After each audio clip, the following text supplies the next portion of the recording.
Bienvenue mes amis à notre nouveau épisode dans la série Plongée profonde, une étude approfondie dans la première lettre de l'apôtre Paul à son fils Timothée.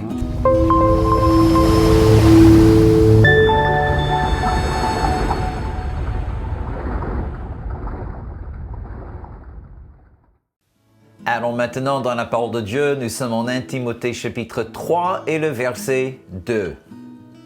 Il faut donc que l'évêque soit irréprochable, mari d'une seule femme, sobre, modéré, réglé dans sa conduite, hospitalier, propre à l'enseignement. Alors Paul nous donne ici une liste de pas moins de 16 qualités que doit manifester un ancien ou un évêque dans sa vie personnelle. 16, c'est une liste assez bien complète et assez bien longue.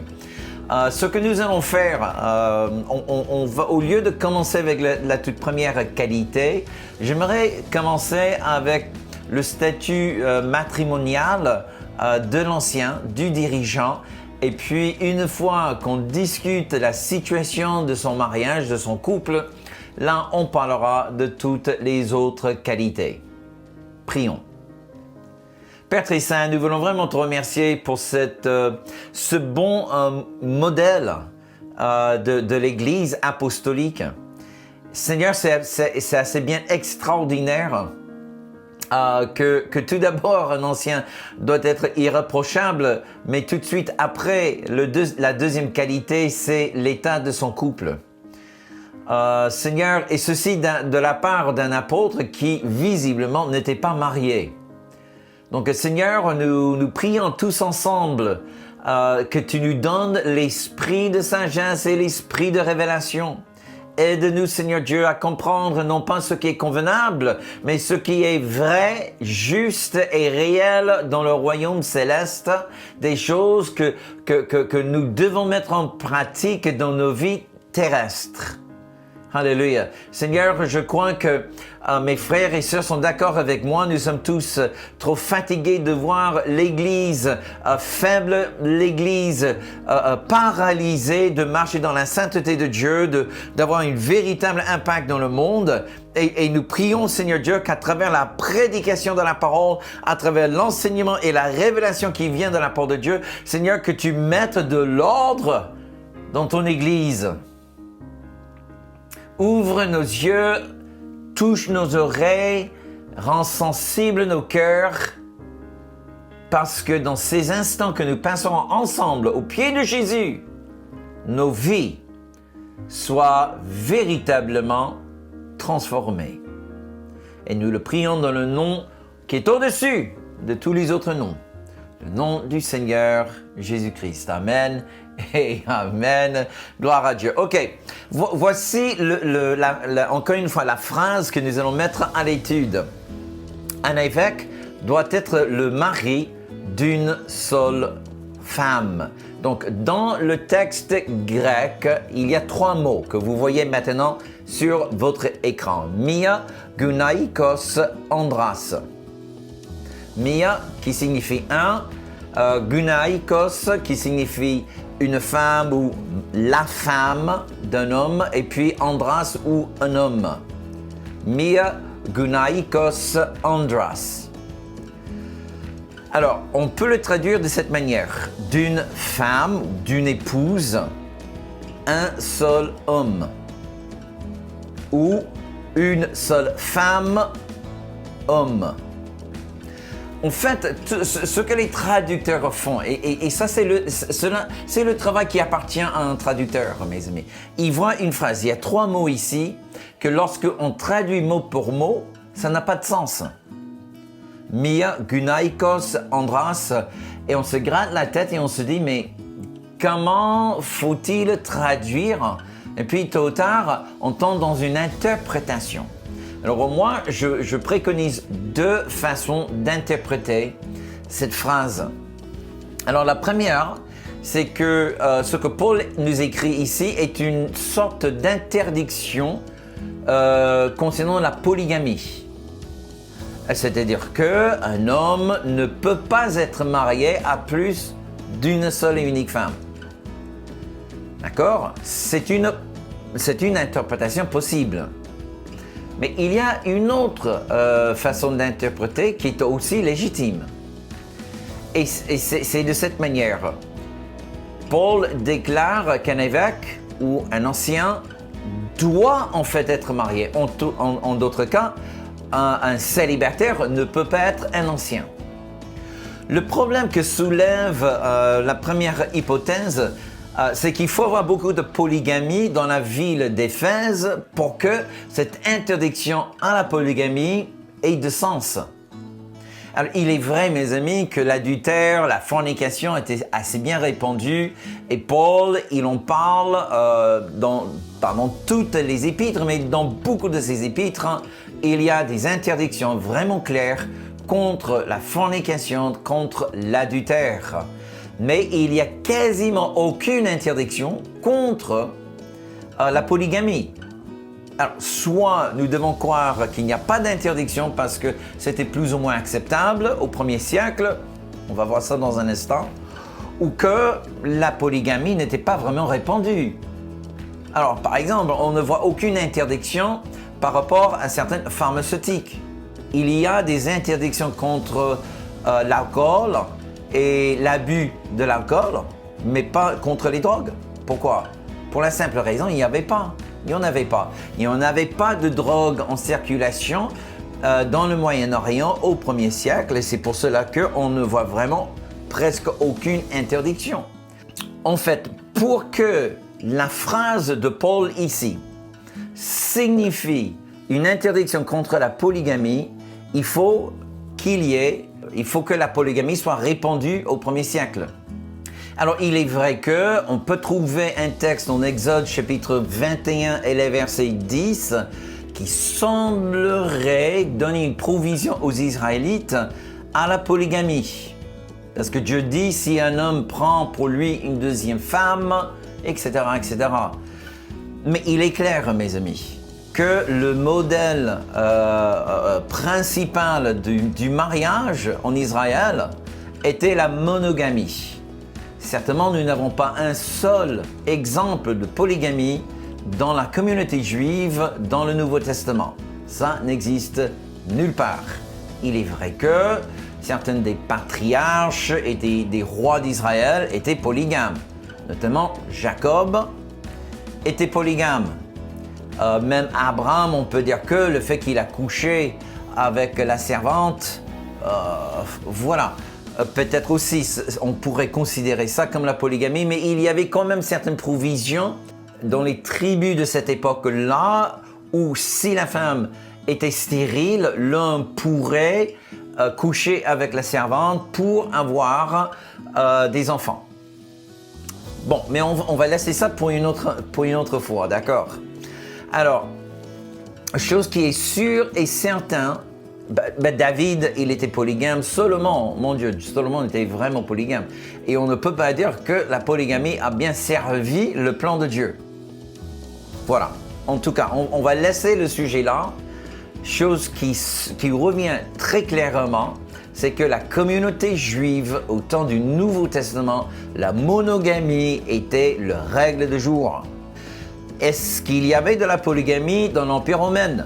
Mes amis, j'ai fait beaucoup de recherches par rapport à la situation historique au 1er siècle et ce qui est clair dans la loi romaine, la monogamie était la règle du jour. La polygamie n'était pas pratiquée parmi les Romains. Bien entendu, l'adultère était répandu, la fornication également, mais en fait même le mot en latin matrimonium vient du mot mater, qui signifie mère. Donc, la notion d'entrer dans la matrimonie ou d'entrer dans le mariage, tu entres pour que les enfants n'aient qu'une seule mère. Et c'était ça que vraiment les enfants pouvaient hériter les biens du père. Donc, le modèle juif ainsi que le modèle romain était la monogamie. C'est pour cela que moi j'arrive à la conclusion que cette exhortation de Paul à Timothée n'avait rien à voir avec une interdiction contre la polygamie, mais plutôt une interdiction contre le célibat parmi les responsables de l'Église. Alors, il est intéressant à noter ici l'importance que l'apôtre Paul attribue à l'état familial d'un ancien ou d'un évêque ou un dirigeant de l'Église. Un petit peu plus tard, on va examiner également tout ce que Paul a écrit par rapport à la famille, c'est-à-dire les enfants. Bien évidemment, mes amis, que si un ancien doit diriger bien son foyer et que ses enfants soient bien soumis à la parole de Dieu, n'est-ce pas sa logique de croire qu'un ancien doit être marié?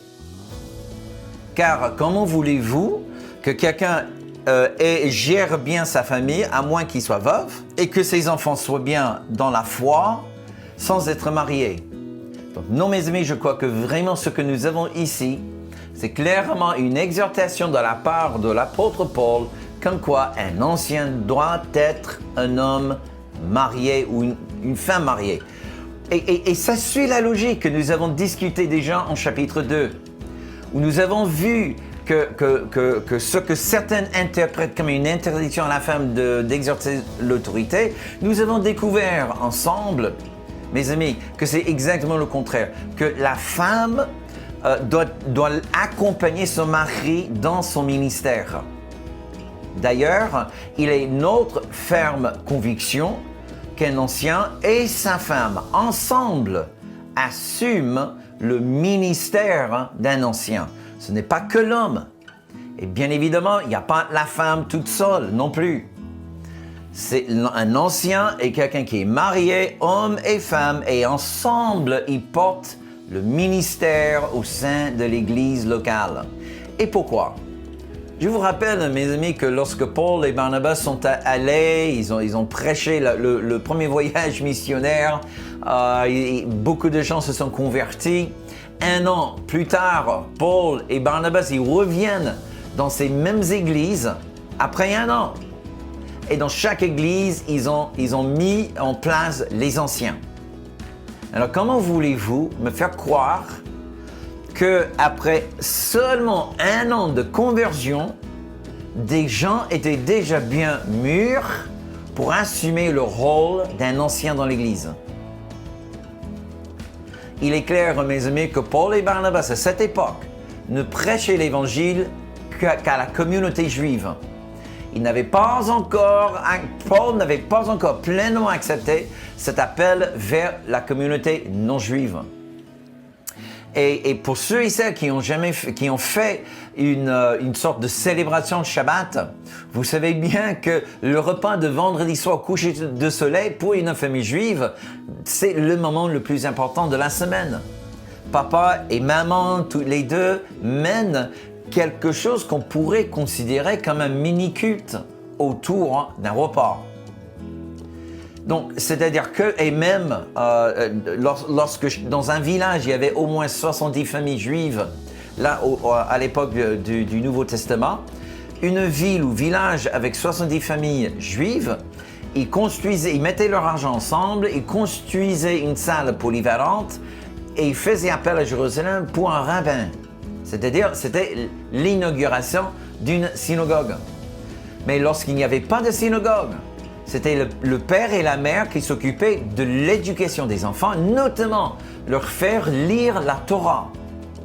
Car la Torah, la parole de Dieu, était la pierre angulaire pour chaque famille juive. Alors, imaginons maintenant que vous êtes dans une famille, papa, maman, vous avez peut-être 5, 6, 7, 8, 9 enfants, frères et sœurs, pardon. Il y a aussi des serviteurs et des servantes, voilà. Et quand tout le monde se mettait à table pour le Shabbat, y compris les servants et les serviteurs étaient présents. Parce que le Shabbat est fait pour tout le monde. Donc tu as tout le monde autour de la table. D'accord? Une famille moyenne pourrait recevoir, je ne sais pas, dans les alentours d'une quinzaine, peut-être même une vingtaine de personnes. Et là, c'est juste une famille moyenne. Il y avait des grandes familles. Là où tu avais les parents des deux côtés, les grands-parents, les oncles, les tantes, etc., etc., etc. Alors vous voyez, imaginez tous les vendredis soirs, papa et maman, qu'est-ce qu'ils font? Ils mènent un mini-culte. Ils font des prières, ils font la lecture de la Torah, ils mènent un temps, ils prient les uns pour les autres, ils imposent les mains. Quand quelqu'un a une question par rapport à un texte biblique, c'est papa ou maman qui répondent à la question, etc. Mes amis, quelle est la différence entre gérer un repas de Shabbat et un culte de l'Église? Vous voyez comment c'était facile pour Paul et Barnabas, après seulement 1 an de conversion, à trouver des hommes et des femmes mûrs et bien expérimentés dans la parole de Dieu, avec toutes les qualifications nécessaires pour gérer l'Église locale. Alléluia. Alors la différence commence lorsque Paul prêche aux non-juifs. Et je crois que c'est là, et notamment à Éphèse, où Paul commence à constater, wow, il y a un sérieux manque dans les familles non-juives, dont la plupart des femmes n'étaient pas lettrées, ne savaient pas lire ni écrire. Très peu d'enfants aussi étaient éduqués, surtout les filles. Et là, trouver des hommes et des femmes vraiment mûrs et prêts pour assumer le rôle d'un ancien, c'était vraiment un défi comme il est aujourd'hui. Et je crois vraiment que notre attitude par rapport à la grande famille doit absolument changer. Mes amis, je dis souvent que je n'ai vraiment pas de regrets dans ma vie, mais si j'en ai un, c'est parce que je n'ai pas fait plus d'enfants. En tout cas, on ne revient pas sur l'histoire. Je remercie Dieu pour les 2 enfants qu'il m'a donnés. Elles sont vraiment précieuses toutes les 2. Et elles me comblent comme papa. Donc il n'y a rien qui me manque dans la vie. C'est juste que Dieu, il a dit à Adam de se multiplier. Alors, avoir 2 enfants, c'est pas la multiplication, n'est-ce pas? Et je crois vraiment qu'il y a un défi. On parlera de ça aussi un petit peu plus tard lorsqu'on aborde la question des enfants. Mais j'aimerais juste citer Psaume 127 qui nous dit ceci, verset 3. « Voici les fils, on peut dire aussi les filles, sont un héritage de l'Éternel, le fruit des entrailles est une récompense. » Ok, revenez sur moi maintenant. Écoutez-moi, les enfants sont la récompense du Seigneur. C'est une bénédiction, les enfants. Amen. Alors, il faut qu'on se débarrasse de cette attitude qui vient de l'enfer. Que c'est une charge, c'est lourd d'avoir des enfants. Oh mon Dieu, on a 3 enfants, wow, c'est une grande famille. C'est pas une grande famille, 3 enfants. C'est petite, encore petite. OK? Donc, un ami à moi m'a dit que son voisin, la femme est enceinte de son 10e. C'est une famille chrétienne et ça, c'est une grande famille, d'accord? Verset 4, Psaume 127, verset 4, « Comme les flèches dans la main d'un guerrier, ainsi sont les fils de la jeunesse, aussi les filles. » Verset 5, « Heureux l'homme qui en a rempli son carquois, ils ne seront pas confus quand ils parleront avec des ennemis à la porte. » Vous savez même que Genèse chapitre 18 et le verset 19 nous donne une indication sur la raison pour laquelle Dieu a choisi Abraham. Et la Bible nous dit, bon, Louis II ne le traduit pas exactement de cette manière. Louis II le dit ici, verset 19, « Car je l'ai choisi afin qu'il ordonne à ses fils et à sa maison. » Mais une autre traduction le rend de cette manière. « Je l'ai choisi parce que je savais qu'il ordonnera à ses fils et à sa maison de me suivre. » Vous voyez la différence. Dieu a choisi Abraham quand il a vu en lui le vrai cœur d'un père. Et mes amis, j'aimerais juste arriver à cette conclusion que ce que Dieu cherche dans l'Église de Jésus-Christ, c'est l'esprit de la famille. Et ça commence dans le couple. Alléluia. Alors, mes amis, je vois certaines églises qui sont gérées comme une entreprise. Waouh, tu arrives et tout est nickel et tout est en ordre. Tout le monde a son badge, sa fiche de poste, son responsable, tout est cadré, tout est chronométré. Écoutez, quand mes enfants étaient petits et on avait une fille au père, vous arrivez chez nous pour un repas, Bien sûr, tout était propre, tout était bien ordonné, mais honnêtement, quand les enfants sont petits, on ne sait jamais ce qu'ils vont faire. Tu vois? Les enfants n'avaient pas de fiche de poste. Bon, maintenant, la fille au père, oui, elle avait une plage de responsabilité, mais c'était une famille. Et on gérait la vie par un esprit familial, non pas un esprit de commerce ou l'esprit de business. Mes amis, je suis pour l'excellence, mais pas pour le professionnalisme. Et ça, c'est très important parce que, mes amis, je crains vraiment l'état de l'Église aujourd'hui, que nous tombons encore une fois dans ce professionnalisme dans l'Église et nous perdons l'esprit de la famille. Et ça, il faut toujours résister. Il faut toujours revenir, réinitialiser l'esprit de la famille au sein de l'Église. Alléluia. Et c'est pour ça que l'un des grands fardeaux sur mon cœur, je remercie Dieu pour les grandes cultes, les grandes réunions. Oui, alléluia, je suis pour, je ne suis pas contre. Mais encore une fois, il est très difficile de cultiver un esprit familial lorsqu'il y a plus de 75 personnes dans la salle. Amen. Donc, je viens parler d'une grande famille, mais l'exemple que j'ai cité, c'était une famille au 1er siècle qui touchait les vingtaines, peut-être un petit peu plus.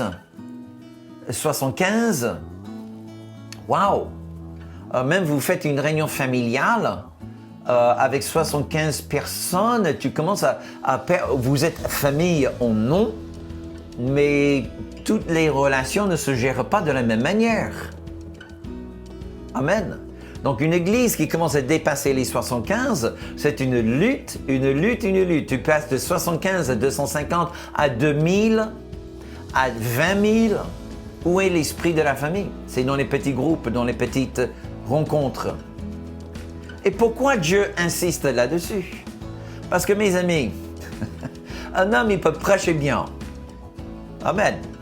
Il peut se coiffer bien, blanchir les dents, acheter la plus récente costume, mettre de la cire sur les chaussures, arriver en limousine.